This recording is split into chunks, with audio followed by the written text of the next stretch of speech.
আটঘরিয়ার Chandbha word বিএনপির বিশাল কর্মী সভা অনুষ্ঠিত হয়েছে। পাবনা থেকে আমাদের প্রতিনিধির পাঠানো চিত্র দেখুন বিস্তারিত। বাংলাদেশ জাতীয়তাবাদী দল বিএনপির ৩১ দফা দাবি বাস্তবায়নের লক্ষ্যে চাঁদভাই ইউনিয়ন শাখার ৩ নং ওয়ার্ড বিএনপির এক বিশাল কর্মী সভা অনুষ্ঠিত হয়েছে করইতলা বাজারে। এতে সভাপতিত্ব করেন ৩ নং ওয়ার্ড বিএনপির সভাপতি আফজাল হোসেন।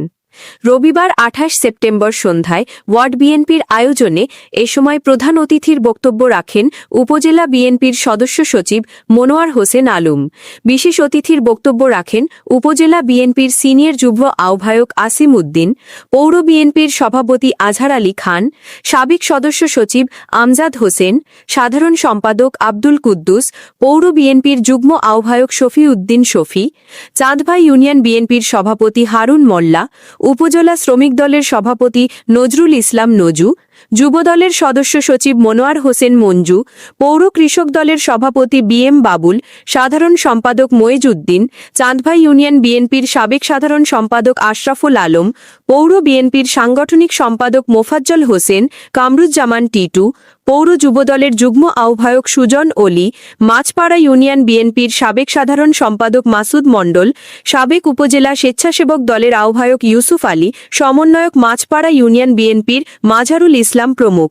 উক্ত কর্মী সভা সঞ্চালনায় ছিলেন ওয়ার্ড বিএনপির সাধারণ সম্পাদক সাইফুল ইসলাম ও সদস্য আজিম।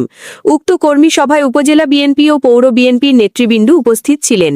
এ সময় বক্তারা বলেন, আগামী ত্রয়োদশ জাতীয় সংসদ নির্বাচন পাবনা ৪ আসনে বিএনপির মনোনীত ধানের শীষের প্রার্থী হাবিবুর রহমান হাবিবকে ভোট দিয়ে বিজয় করতে আগে নিজের বাড়ির লোকজনের কাছে ধানের ভোট চাইতে হবে, তারপর প্রতিবেশীদের কাছে ভোট চাইতে হবে, এরপর ১০ বাড়ি পরপর আমাদের নেতা ধানের শীষের কাণ্ডারি হাবিব ভাইয়ের জন্য ভোট প্রার্থনা করতে হবে। বক্তারা আরও বলেন, যারা দলের জন্য নিবেদিত প্রাণ তাদেরকে দিনরাত পরিশ্রম করে মা বোন চাচা চাচি আত্মীয় স্বজন সহ এলাকার সকল শ্রেণী পেশার মানুষের কাছে গিয়ে ধানের শীষের পক্ষে ভোট চাইতে হবে।